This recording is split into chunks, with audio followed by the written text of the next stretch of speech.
The second presidential debate versus Trump's counter-programming.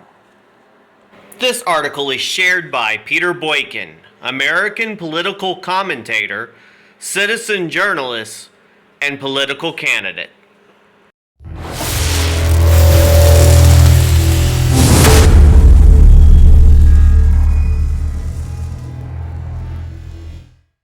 Today we're going to recap the second presidential debate and Donald Trump's response. The Reagan Presidential Library in California was the stage for the second GOP debate, featuring the leading Republican contenders for the 2024 nomination, without Donald Trump there. Now on the stage, the lineup included Ron DeSantis, Nikki Haley, Vivek Ramaswamy, Mike Pence, Tim Scott, and Doug Burnham. Now, Trump's absence, the former president chose to skip the debate, opting to meet with striking auto workers in Michigan. This decision is not surprising, given his towering 42% lead over the closest competitor in the primary race. The debate, following criticism of the first debate's lack of focus on substantial topics, the Fox Business moderators sought to address pressing issues like the border crisis, crime in America, healthcare costs, education, parental rights, China's challenge, and the conflict in Ukraine. Now the verdict. The Wall Street Journal aptly summarized the debate as a contest filled with arguments, one-liners, strained attempts to grab attention. However, none of the candidates managed to articulate a compelling case for why they should be the front-runner instead of Donald Trump. Now, observations. While watching the debate, a few noteworthy moments stood out. Ron DeSantis delivered a strong performance when discussing education, emphasizing his efforts to revitalize American education in Florida through parental rights, school choice, and the removal of critical race theory from classrooms.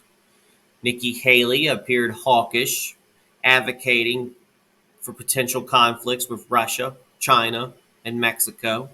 Her vocal support for the Ukraine war contrasted with the opposition of 71% of Republican voters.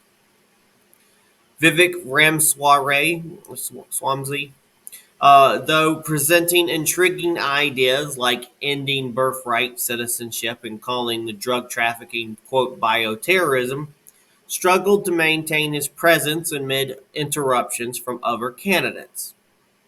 Chris Christie largely focused on attacking Trump, echoing his approach from the first debate. His, quote, Donald Duck comment fell flat.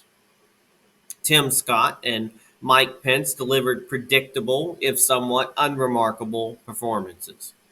Doug Burnham, despite frequent interruptions by moderator Dana Perino, showcased his business acumen while criticizing Joe Biden's electric vehicle subsidies and their impact on the U.S. auto industry.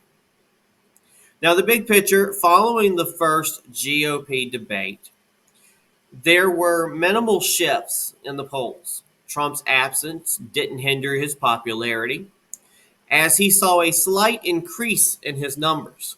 The key takeaway from the debate will be whether any of the candidates managed to sway public opinion and if the criticisms against Trump had any effect on his standing. You can catch the replay of the debate though access is required, providing an email address on the Fox News' website, which is in our article on GoRightNews.com. Meanwhile, Trump had a bold counter-programming move. Quote, does anybody see a VIP in that group? I don't think so. With this question, Donald Trump encapsulated the essence of the Republicans' political scene as he addressed a gathering of auto workers in Clinton Township, Michigan. Trump's calculated decision to overlap his speech with the start of the GOP debate was a masterstroke of counter-programming. Trump's critique of Biden's auto policies Joe Biden garnered attention by becoming the first president to join a picket line during a strike. However, his brief 12-minute appearance before heading to the Silicon Valley fundraiser raised eyebrows. Trump seized the moment, criticizing Biden's policies. He said, "Yesterday, Joe Biden came to Michigan to pose for photos at a picket line. But it's his policies that send Michigan auto workers to the unemployment line." Now, Trump's viral line during his speech, Trump delivered a line that quickly went viral. Quote, "Under a Trump administration, gasoline engines will be allowed, and sex changes for children will be banned."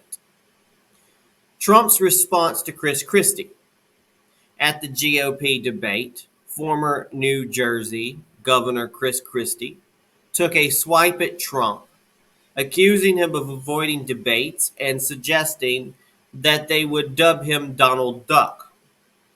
Trump retorted in an interview with Fox News Digital, asserting that anybody that would come up with that nickname shouldn't be running for president. Now, skipping the debate, Trump's absence from the first GOP debate had no detrimental impact on his political standing. In fact, his national polling average increased from 52% to 54%. Trump even surpassed Joe Biden in the national average of general election polling, leading the current president 45.4% to 44.3%. And for those interested, you can watch Trump's entire speech, which is located on Rumble, and also the link is in our article on GoRightNews.com. This article is brought to you by Go Right News and edited by Peter Boykin. Visit GoRightNews.com for more articles and visit PeterBoykin.com to learn more about Peter Boykin.